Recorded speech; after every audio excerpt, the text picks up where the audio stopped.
Hi, I'm Lindsay. I'm going to be talking a little bit about job satisfaction at work.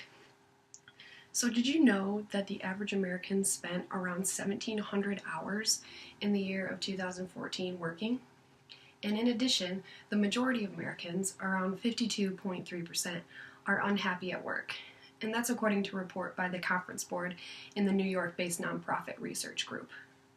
It's safe to say that Americans are spending a lot of time at work in a place that they don't necessarily enjoy. So according to some of my studies, there are a few reasons why I see hard work resulting in dissatisfaction during our work days.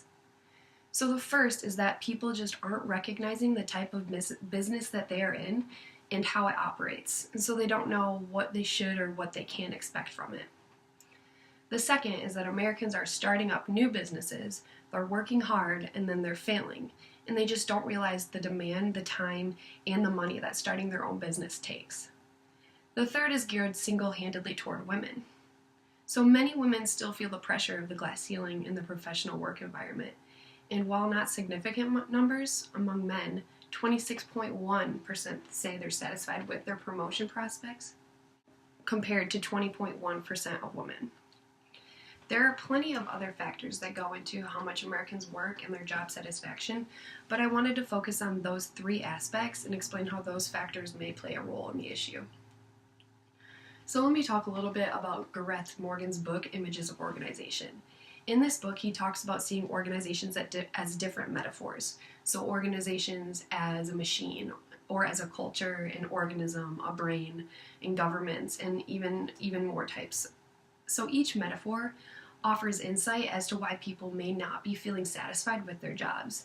And no metaphor can be true of every job, but when we look at organizations in a different light, we might be able to understand why people feel either negatively or positively toward their workplace.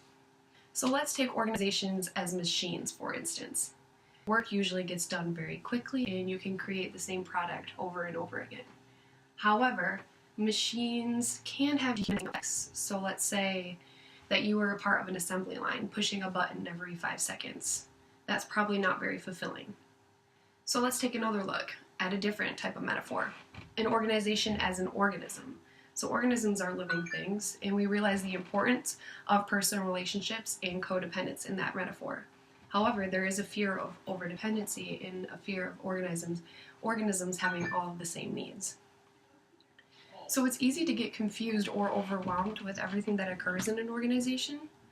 And if employees do not feel safe, secure, valued, appreciated, paid enough, so many different factors, job satisfaction will fail.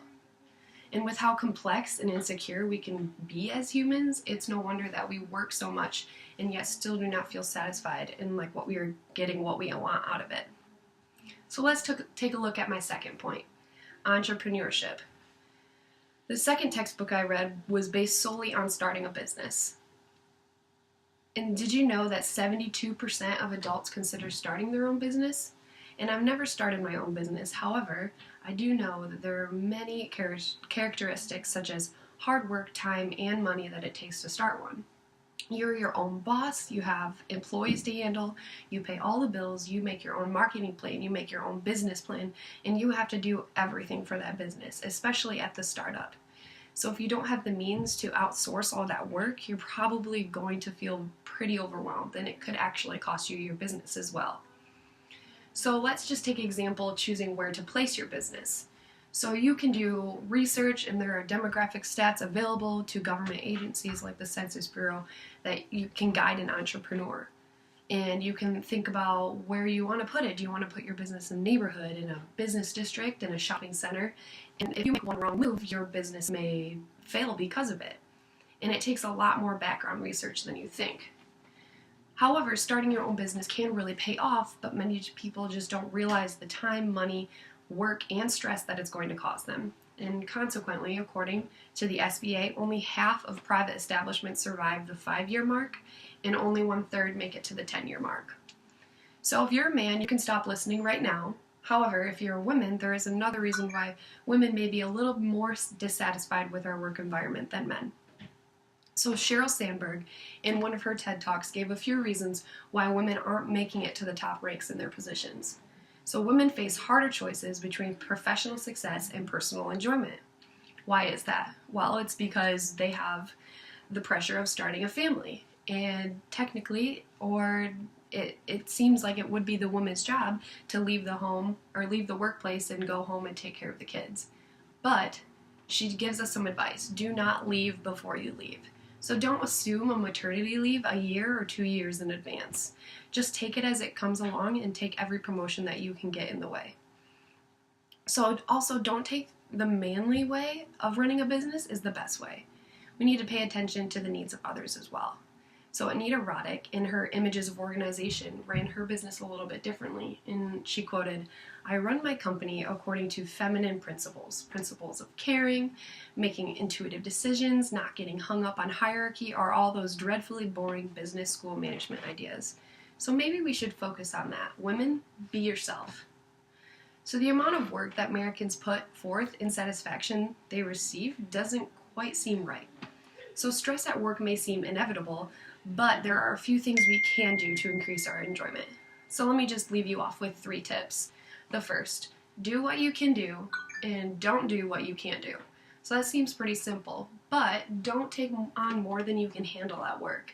Being overwhelmed at your work will never cause job satisfaction. The second, though, is to take what you can get. If you're not feeling overwhelmed at work, take on more projects. Take on something more that you can help. Because making accomplishments that you can feel proud of will help increase your job satisfaction as well. And then thirdly and lastly, try to find something that you love. If you can't be doing a job that you love, try to find what you are good at within that job and then focus on your strengths in that. Thank you.